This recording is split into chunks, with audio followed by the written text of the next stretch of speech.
नमस्कार दोस्तों, इस वीडियो में मैं आपको आरबीएसई बोर्ड परीक्षा 2026 कक्षा 12 रसायन विज्ञान के पेपर की आरबीएसई द्वारा जारी ऑफिशियल आंसर की के बारे में बताऊंगा। हालांकि 12th केमिस्ट्री के पेपर का पूरा सॉल्यूशन मैंने अपने यूट्यूब चैनल पर ऑलरेडी अपलोड कर दिया है और आशा करता हूं कि वो वीडियो आपने देख लिया होगा।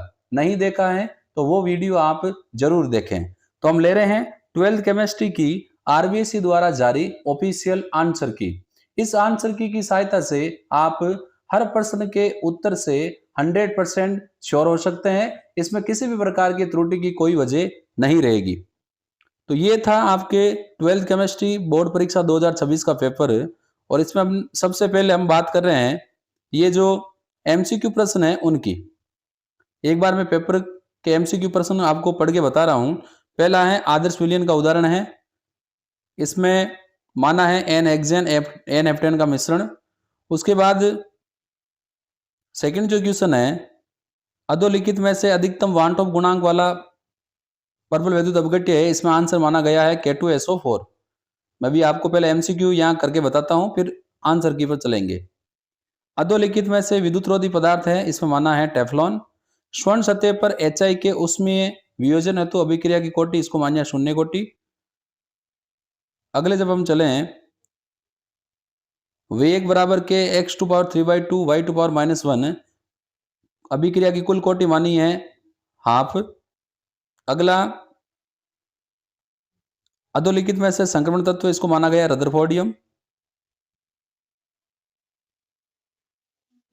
अधिकतम अयुग्मित इलेक्ट्रॉन वाला आयन है Fe+2। फिर उभयदंती लिगेंड है NO2-। PTNH3 2Cl NO2 में समन्वय संख्या 4। अधोलिखित में से सर्वाधिक कार्बन हेलोजन आबंध लंबाई वाला यौगिक CH3I। और CH3ClO2 A+2 HCl, इसमें माना है फोस्जीन। कई बच्चों ने मुझे कमेंट बॉक्स में डाला है कि सर ये फोस्फीन होगा।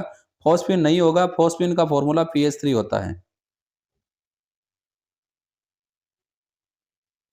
कास्ट स्पिरिट है मेथेनॉल।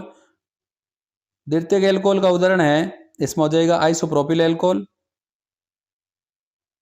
अधोलिखित में से दुर्बलतम अम्ल, इसमें एसिटिक अम्ल हो जाएगा। तृतीयक एमीन है ट्राइमेथिल एमीन। उसके बाद है एमीन में नाइट्रोजन की संकरण अवस्था sp3। पॉलीसेकेराइड कौन है? ग्लूकोज। अधोलिखित में आवश्यक अमीनो अम्ल है वेलिन। तो अब हम चलते हैं बोर्ड ने जो जारी आंसर की है एमसीक्यू की उस पर। हालांकि देखो ये विक्षकों के लिए ही जारी की गई आंसर की है, जिसमें एग्जामिनर इसी के बेस पर आपकी कॉपी चेक करेगा। तो पहले में देखो एन हेक्सेन एन हेप्टेन का मिश्रण, दूसरे में K2SO4, फिर टेफ्लॉन, फिर शून्य, फिर हाफ, रदरफोर्डियम, उसके बाद Fe+2 NO2-4 CH3I और उसके बाद माना है फोस्जीन। फिर आगे अगर हम चलें तो आगे एमसीक्यू में मेथनॉल माना है आइसोप्रोपिल एल्कोहल, एसिटिक अम्ल, ट्राइमेथिल एमीन, sp3 ग्लाइकोजन और वेलिन। ये माना है एमसीक्यू के जो आंसर है उसको। अब हम चलते हैं फिल इन द ब्लैंक्स पर। तो फिल इन द ब्लैंक्स में ताप बढ़ाने पर गैसों की द्रव में विलेयता पहला जो है वो घटती है। मोलल उन्नयन स्थिरांक की इकाई केल्विन किलोग्राम मोल इनवर्स हो जाएगा। उसके बाद विद्युत अपघटनी विलयनों की चालकता ताप बढ़ाने पर बढ़ती है। यदि अभिक्रिया के लिए वेग स्थिरांक की value 1.75 10⁻⁻5 litre mole inverse second inverse है तो कोटि इसको 2 माना है।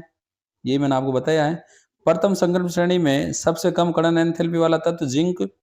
जिन त्रिविम समावयवों का संबंध परस्पर अध्यारोपित न हो सकने वाले दर्पण प्रतिबिंबों की तरह होता है उन्हें दर्पण प्रतिबिंब रूप समावयवी एनांशियोमर कहते हैं। फिर एलिल ब्रोमाइड का रासायनिक सूत्र ये हो जाएगा। इसमें भी कई बच्चों ने डाला कि सर ये नहीं होगा, यही होगा आपके। कई बच्चे कह रहे हैं कि सर ये होगा CH डबल बॉन्ड CH।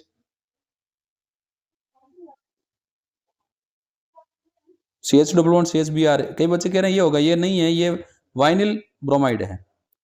ट्राइमेथिलेमिन की आकृति पिरामिडी होगी। और उसके बाद अगर हम बात करें विटामिन सी की कमी से स्कर्वी रोग होता है। देखो ये हम चलते हैं बोर्ड द्वारा जारी आंसर की पर।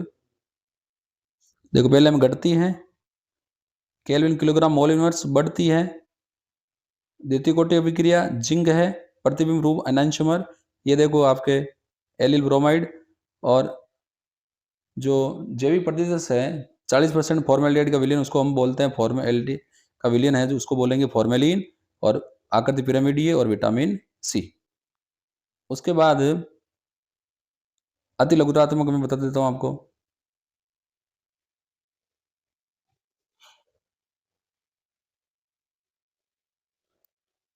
नाइट्रोजन गैस में क्लोरोफॉर्म के गैस विलयन में विलय क्लोरोफॉर्म, विलायक नाइट्रोजन गैस।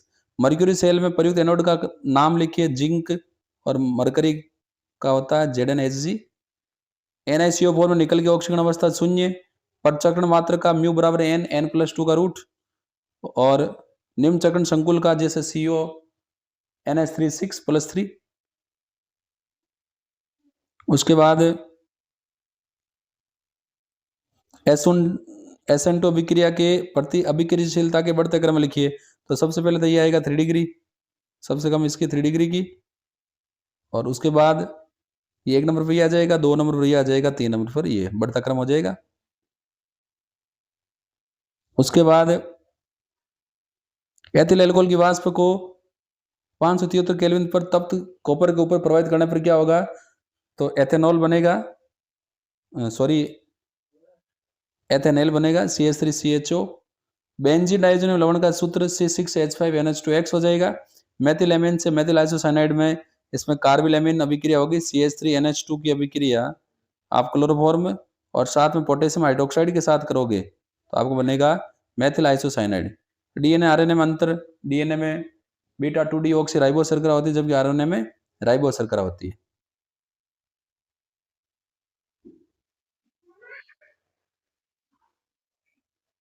इन 10 क्वेश्चन की आंसर की मैं आपको बताता हूँ। देखो पहले में विलय क्लोरोफॉर्म विलायक नाइट्रोजन गैस, फिर एनोड जिंक मर्क्यूरी अमलगम का, NiCO4 में निकल की ऑक्सीजन संख्या शून्य, ये चक्रण आगुण ज्ञात करने का सूत्र। और कोई भी सही उदाहरण लिखने पर, यानी इसमें कोई भी आप उदाहरण लिख सकते हो जिसमें धातु जो है वो परवल क्षेत्र लिगैंड से जुड़ी हो। ये सही क्रम ये देखो आया हुआ है। फिर जो यौगिक बन रहा है उसका नाम एसिड एल्डिहाइड आपने लिखा तो भी सही है, और एथेनॉल लिखा तो भी सही है। ये सामान्य नाम और ये आईपीएसी, ये बेंजीडाइज़ोनियम लवण का फॉर्मूला और ये सही समीकरण। और कोई भी एक अंतर लिखने पर आपको नंबर मिलेंगे। ये नहीं जरूरी नहीं है कि आप अंतर कौन सा लिख रहे हैं, कोई भी एक अंतर लिखोगे आपको नंबर पूरा एक में से एक मिलेगा। और सही आपने समीकरण अगर लिखा है तो आपको पूरा में से पूरा नंबर मिलेगा।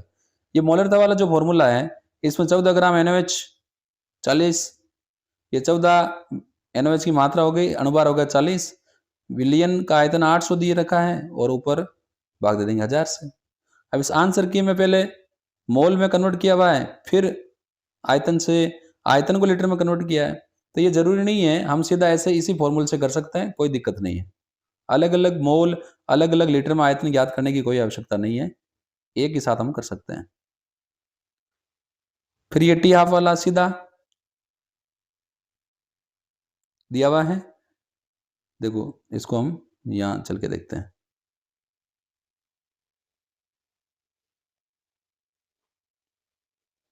इस त्रिकोणीय मिश्रण दो घटकों ऐसा मिश्रण जिसका द्रव्य वाष्प अवस्था में संगठन समान हो, एक ही ताप रूपल तो स्थिरक्वातिक मिश्रण और न्यूनतम क्वातिक एथेनॉल और जल का मिश्रण, ये फॉर्मूला बताया हुआ है। इसमें अर्धयुगाल दे रखी है और अर्धयुगाल में सीधा जो 0.693 है उसको अर्धयुगाल से डिवाइड किया हुआ है।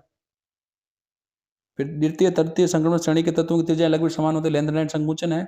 और इसका मैंने बताया था पेंटामीन क्लोरिडो कोबाल्ट थर्ड क्लोराइड, और इसका पोटेशियम ट्राई ऑक्सिलेटो एल्यूमिनेट थर्ड, ये तो मैंने आपको ऑलरेडी बता रखा है।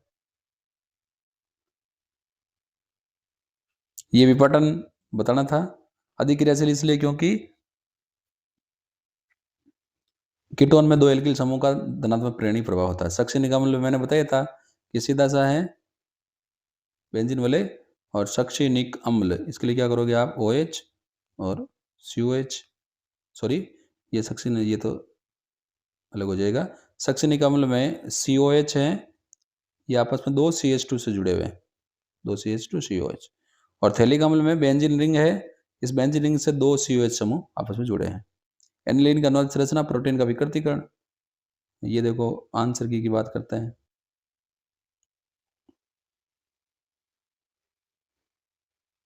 तो न्यूमेरिकल क्वेश्चन आप वैकल्पिक विधि से कर सकते हैं, उत्तर सही आ रहे हैं तो आपके नंबर नहीं कटेंगे। तो ये देखो टिया वाला सीधा किया हुआ है, सही व्याख्या पेंटामीन क्लोराइड कोबाल्ट थर्ड क्लोराइड और पोटेशियम ट्राइऑक्सिलेटो एलिमिनेट थर्ड, चित्र और नामांकन करना था उसका, और फिर सही व्याख्या, और ये आपके सक्सीनिक अम्ल का और ये आपके थैलिक अम्ल का। फिर अनुनादी संरचना बनाएंगे तो फिर 14वां जो प्रश्न है, इसमें कोई दो सही अंतर लिखोगे और सही व्यंजक की उत्पत्ति करोगे तो आपको सही पूरे में से पूरे अंक मिल जाएंगे। फिर जो आपके क्वेश्चन नंबर 15 है, कौन सा 15 है क्वेश्चन नंबर, अभिक्रिया की कोटि आणविकता में कोई दो अंतर लिखो, नंबर पूरे मिलेंगे। समीकरण की व्यंजक की उत्पत्ति करोगे, नंबर पूरे। और शब्द वेग तो ताक्षणिक वेग में कोई एक अंतर लिखना है, और प्रथम कोटि अभिक्रिया के समाकलित वेग समीकरण की सही उत्पत्ति करोगे तो आपको पूरे नंबर। फिंगलेस्टाइन अभिक्रिया का सही समीकरण लिखो और इसमें सही व्याख्या करोगे वे में, तो आपको पूरे में से पूरे नंबर मिल जाएंगे। फिंगलेस्टाइन तो आपको पता ही है, सोडियम हाइड्राइड के साथ एल्किल ब्रोमाइड की रिएक्शन है। वुडज अभिक्रिया का सही समीकरण लिखोगे और इसमें सही कारण लिखोगे वे में, तो आपको पूरे में से पूरे अंक मिलेंगे। वेनिल सेम से वेनिलीन, और ये जो समीकरण इसको पूरा करोगे तो आपके यहाँ आ जाएगा H यानी एसिड एल्डिहाइड और साथ में HCl, और इसमें आप लिखोगे तो आपके साथ बन जाएगा CH4 और साथ में मिल जाएगा Na2CO3। देखो चलते हैं,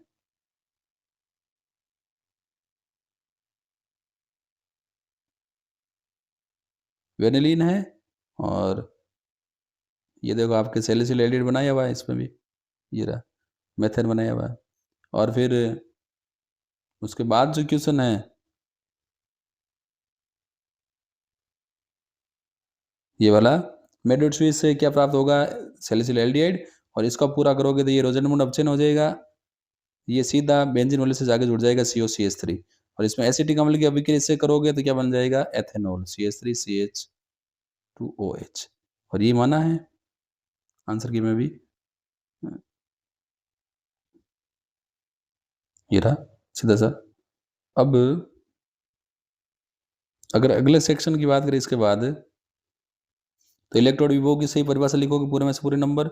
और कॉपर सल्फेट वाले में सीधा आपको क्या करना है, 63.5 में आप 2 फैराडे का भाग दे दो, 2 × 96,500 का, और आपको गुणा करना है 900 कूलम से, उतरा जाएंगे आपके, ठीक है। ऐसे ही कर रखा है इसमें भी, ये रहा आपके 63, इसमें 63 ही मानना है तो 63.5 होता है बटा 2, 96,500 900, 0.29 ग्राम आ जाएगा आपको उत्तर। और ये मौल्य चालकता वाला सीधा सा आपके सामने ही है, ये चालकता को 1000 से गुणा करके और सांद्रता का भाग दे दिया, 129 siemens centimetre square mole inverse हो जाएगा। उसके बाद जो क्वेश्चन है उसमें अगर आप कोई एक उदाहरण दोगे, सही क्रियाविधि लिखोगे, तो आपके पूरे में से पूरे नंबर मिलेंगे। तो ये जो आंसर की है ये बोर्ड ने जारी की है, और इसमें विक्षकों के लिए जो नॉर्मल निर्देश है, आपको ज़्यादा घबराने की आवश्यकता नहीं है कि अगर छोटी मोटी गलती हो गई तो विक्षक उसको नजरअंदाज कर सकता है। अधिकांश प्रश्न स्वनिर्मित है, जो पाठ्य ये मैं पढ़ा के सुना रहा हूँ आपको, ताकि आपको ये टेंशन नहीं रहे कि छोटी सी गलती के नंबर तो नहीं कटेंगे। अधिकांश प्रश्न स्वनिर्मित है, जो पाठ्य पुस्तक में अंकित विषय वस्तु पर आधारित है। प्रश्नवार अंकन के निर्देश, संभाव्य हल पाठ्य पुस्तक में विषय वस्तु होने पर संबंधी पृष्ठ अंकित किए गए हैं। यानी यहाँ पर आंसर जो है, क्वेश्चन कहाँ से पूछा गया है, वो आपके एनसीईआरटी बुक के पेज नंबर भी इसमें डाले हुए हैं। पाठ्य पुस्तक से संभाव्य हल का मिलान कर परीक्षक स्वयं के विवेक से सही हल के लिए अंकन कराएं, विवेक भी जरूरी है। उत्तर तालिका में संभवतः कुछ त्रुटि प्रतीत होने पर स्वयं के स्तर पर, अगर मान लो गलती भी है तो विक्षक अपने स्तर पर उसको सही कर सकता है। सामान्यतः लेखाशास्त्र, गणित आदि विषयों के गणना संबंधी प्रश्न स्वनिर्मित है, जो पाठ्य पुस्तक में उल्लेखित सूत्र, नियम, विधियों पर आधारित है, अतः सही गणना पर मूल्यांकन करावें। वैकल्पिक विधि से किए गए हल प्रश्न का सही हल होने पर ही पूर्ण अंक दिए जाएं। खंडवार अंकन का ध्यान रखें और आंशिक हल प्रश्नों में तदनुपातिक अंक प्रदान किए गए। तो ये जो आंसर की है इसमें दे रखे हैं कि कौन से क्वेश्चन बुक के कौन से पृष्ठ से आया है। तो यहाँ से आपके ये क्वेश्चन है, यहाँ अंक है और यहाँ लिख रखे हैं कौन से पेज से पूछे गए। तो अब मुझे नहीं लगता कि जितने भी बच्चों ने जो मैंने वीडियो जारी किया था 12th केमिस्ट्री के पेपर का आंसर की का, उनमें कई बच्चों के इश्यूज था कि ये नहीं ये होगा। तो अब मुझे नहीं लगता किसी बच्चे को अब कोई ये संदेह रहेगा कि कौन से प्रश्न में कौन सा उत्तर सही रहेगा, क्योंकि ये आंसर की बोर्ड ने जारी की है और इसी आंसर की को ध्यान में रखते हुए परीक्षक आपकी 12th की केमिस्ट्री कॉपी को चेक करेगा। तो यदि वीडियो जो मैंने आपको उपलब्ध करवाया है आपके लिए हेल्पफुल है तो मेरे यूट्यूब चैनल को ज़्यादा से ज़्यादा लाइक करें, अपने फ्रेंड्स के साथ मेरे वीडियोज़ को शेयर करें और यदि सब्सक्राइब करने में आपने कंजूसी की है तो अब आप मेरे यूट्यूब चैनल को सब्सक्राइब करें। हम फिर मिलेंगे। धन्यवाद।